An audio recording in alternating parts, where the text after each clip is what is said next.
Bonne année la communauté sulfureuse! J'espère que vous avez passé des bonnes fêtes et bienvenue dans la période d'après Noël, jour de l'an, cette période où on se rend compte qu'on a beaucoup trop mangé et beaucoup trop bu et qu'on se donne des bonnes résolutions qu'on tient à peu près pendant 3 semaines. Aujourd'hui j'avais envie de faire un petit point sur la période qu'on vient de traverser et son origine. Non mais ouais, je suis le seul à me demander d'où vient le 25 décembre, Noël et pourquoi le premier de l'an c'est le 1er janvier? Ouais? Bon bah tant pis, je vous raconte quand même. Avant de vous parler de Noël tel qu'on le connaît sous la forme religieuse chrétienne d'aujourd'hui, on va revenir un petit peu plus loin dans le temps. Mitra, ça vous dit quelque chose? Non? Bah moi non plus. Mais j'ai quand même appris que c'était une divinité d'origine indo-iranienne qui s'est retrouvée dans le milieu de la Rome antique. En 2 mots, hein.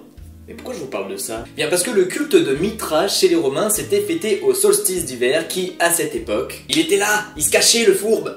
Calme-toi. C'était le 25 décembre. Cette date a été fixée officiellement par l'empereur Aurélien en 274. C'est à cette même période que certaines communautés chrétiennes commencent à se poser une question qui va changer pas mal de choses par la suite. Il est né quand, Jésus? Eh Barnabé, t'as une Bible sur toi? Ouais, pourquoi? Tu peux me dire quand il est né, Jésus? Non mais j'ai lu entièrement, c'est pas marqué. Comment ça, c'est pas marqué? Bah, y a pas de date. C'est une blague. Non, par contre, on a une suggestion de date. C'est-à-dire... Bah, on a un Hippolyte de Rome qui a écrit sur un commentaire du livre du prophète Daniel que Jésus serait né 8 jours avant les calendes de janvier. Ça tombe quand ça? Le 25 décembre. Sans rien. Bah, ça tombe sur le solstice d'hiver ça. Même sur une fête romaine. Ah ouais? Laquelle? Dies Natalis Sol Invictus, la naissance du soleil invaincu. C'est lié au culte de Mitra. Le culte de Mitra? Non mais c'est pas important ça. Bon bah on fait quoi? On le met là quand même? Ah bah ouais, carrément, on leur prend la place. Non mais t'inquiète. Dans 2000 ans, on parlera que de la naissance de Jésus au 25 décembre.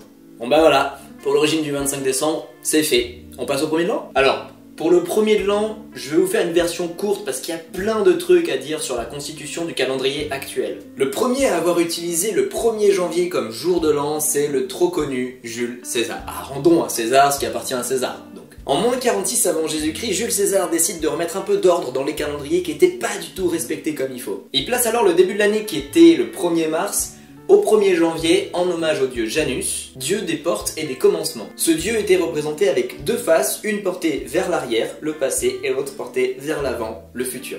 C'est bien pensé, hein? On avance jusqu'en 352 où l'église rentre en jeu. Alors, je vais pas vous refaire le dialogue que j'ai fait tout à l'heure, mais franchement, on est vraiment pas loin, quoi. En gros, ils ont décidé, l'église, de placer le 1er janvier comme jour de l'an par rapport à la circoncision de Jésus qui a eu lieu 8 jours après sa naissance. Le gars se fait couper le zizi, bonne année à tous!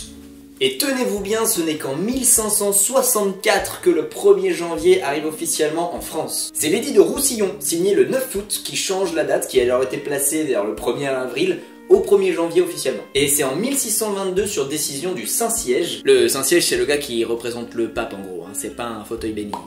Que tous les pays catholiques se sont mis à la mode du 1er janvier. Encore aujourd'hui, il existe plein de calendriers différents et tous n'utilisent pas le 1er janvier comme 1er de l'an. Mais que voulez-vous?